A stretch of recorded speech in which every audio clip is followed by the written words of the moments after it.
नारा का रुख करते हैं। ग्राउंड जीरो से लगातार आप तीनों जुड़े हुए हैं। पवन, आप पल पल की रिपोर्ट, पल पल का लोगों का रिएक्शन और वहां की कार्रवाई हम तक पहुंचा रहे हैं। फिलहाल जब सुप्रीम कोर्ट का फैसला सामने आ चुका है, उस फैसले के मद्देनजर लोग किस तरह से इस फैसले को ले रहे हैं, साथ ही हमने देखा था, आप वो तस्वीरें हमें दिखा रहे थे कि किस तरह से लोग जिनका घर टूट चुका है, जिनका एमसीडी के मुताबिक अवैध निर्माण टूट चुका है, घर तो कई रिपोर्ट्स ये बता रही हैं और पवन और गोनिका लगातार रिपोर्ट कर रहे थे।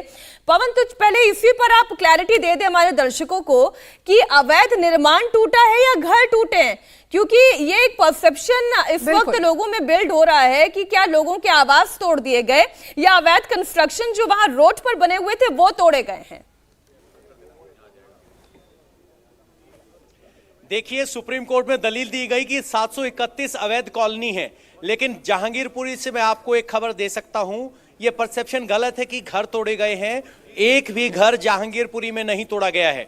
अगर आप सचमुच ये समझना चाह रहे हैं कि हुआ क्या है यहाँ पर, हम लगातार आपको दिखा रहे हैं और वैसी स्थिति यहाँ है। अगर आप देखेंगे तो इस सड़क पर जो अतिक्रमण था, यानी सड़क पर जो कब्जा किया गया था, वो टूटा है और सड़क पर किसी का घर नहीं होता। आगे छज्जा निकाला गया, जीना निकाला गया, उस तरह का अतिक्रमण था। इधर कूड़े का अतिक्रमण था और ये 120 फीट की सड़क पूरी कूड़े के गोडाउन के तौर पर इस्तेमाल हो रही थी। तो ये अतिक्रमण है। मेरे पीछे आप जो दुकान देख रहे हैं, इसका छज्जा इलीगल निकला हुआ था, इसको तोड़ा गया है। गुप्ता जी का जूस स्टोर है, इन्होंने कहा है कि इनके पास डीडीए के कागज हैं, ये गलत तोड़ा है, इस तरह के आरोप है। लेकिन जहांगीरपुरी में घर नहीं तोड़ा गया है।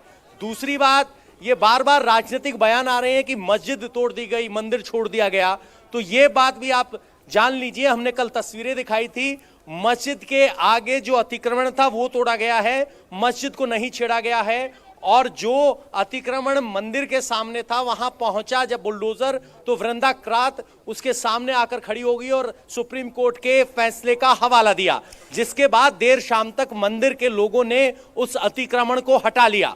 तो कुल मिलाकर जहांगीरपुरी से स्पष्ट तस्वीर ये है कि यहाँ घरों को नहीं तोड़ा गया है, अवैध निर्माण जो है उन पर बुलडोजर चला है। लेकिन पवन, ऐसे लोग जिनका ये कहना है कि उनके पास पूरा डॉक्यूमेंटेशन है अपनी दुकानों का, या हमने देखा कि बहुत सारी दुकानों पर भी बुलडोजर चला है, तो उन डॉक्यूमेंटेशन को क्या आपने देखा? क्या वो जो कह रहे हैं वो सच है? और अगर उनके पास डॉक्यूमेंटेशन है और उसके बावजूद कार्रवाई की गई है, तो एक, ये डॉक्यूमेंटेशन प्रोवाइड किसने किया, किस आधार पर किया और कार्रवाई क्यों हुई?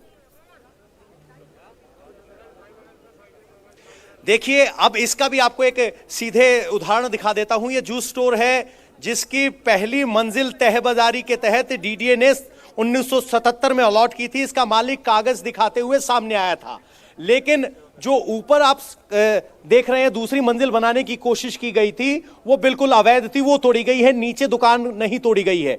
जो आगे चबूतरा बनाया गया है, ये भी अवैध है, क्योंकि सिर्फ दुकान अलॉटेड है।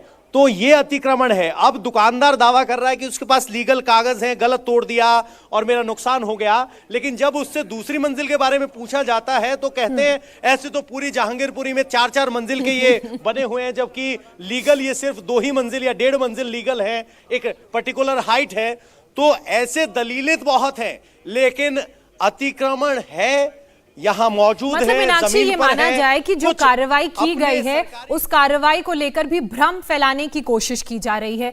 हमने देखा कि किस तरीके से पहले धर्म के आधार पर कार्रवाई करने की बात कही गई, फिर ये बोला गया कि हमारे पास डॉक्यूमेंट्स हैं और हमारे दुकान को तोड़ दिया गया। लेकिन जो ग्राउंड जीरो से हमारे रिपोर्टर्स तस्वीरें हमारे सामने रख रहे हैं, वो एक एक सच को साफ बता रही है कि जो कार्रवाई हुई है कि समय को लेकर, और इस पर गोनिका और डिटेल दे पाएंगी। गोनिका, कोर्ट में ये कहा गया कि एक टाइम लिमिट आपको देनी पड़ती है किसी भी अवैध कंस्ट्रक्शन को गिराने से पहले।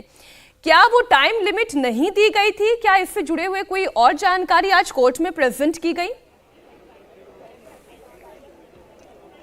देखिए, इसी पर दुष्यंत दवे ने जो एमसीडी का प्रियम्बल है उसका जिक्र किया। उन्होंने कहा कि एमसीडी के प्रियम्बल में लिखा गया है कि जब भी कोई ऐसी कार्रवाई होती है तो उससे पहले नोटिस जारी किया जाएगा, और 343 सेक्शन का उन्होंने हवाला दिया। लेकिन उस पर सॉलिसिटर जनरल तुषार मेहता ने यह साफ कर दिया कि नोटिस जारी किया गया था। अब ये ऑन रिकॉर्ड कहा गया है। कल एमसीडी ये कह रही थी कि नोटिस इस तरीके की कार्रवाई के लिए जारी नहीं करना होता है, और इसी को लेकर एक जजमेंट अजय माकन के भी एक मामले में में आया था, जिस पर यह कहा गया था कि जेजे कॉलोनी, यानी कि दिल्ली में कई ऐसी जेजे कॉलोनी है, कई ऐसे क्लस्टर्स हैं जिनमें कई झुग्गी झोपड़ी बनी हुई है, उनको जब तोड़ा जाना है तो उसको लेकर पहले नोटिस जारी किया जाना चाहिए, उसके बाद ये कार्रवाई होगी। लेकिन यहाँ किसी झुग्गी झोपड़ी, किसी के घर को, दुकान को नहीं तोड़ा गया। ये इंपॉर्टेंट पॉइंट है। गोनिका, मैं लौटूंगी आपके पास। इंडिया टीवी हर वक्त हर जगह डाउनलोड करने के लिए सर्च करें India TV news Google play store या ऐप स्टोर पर।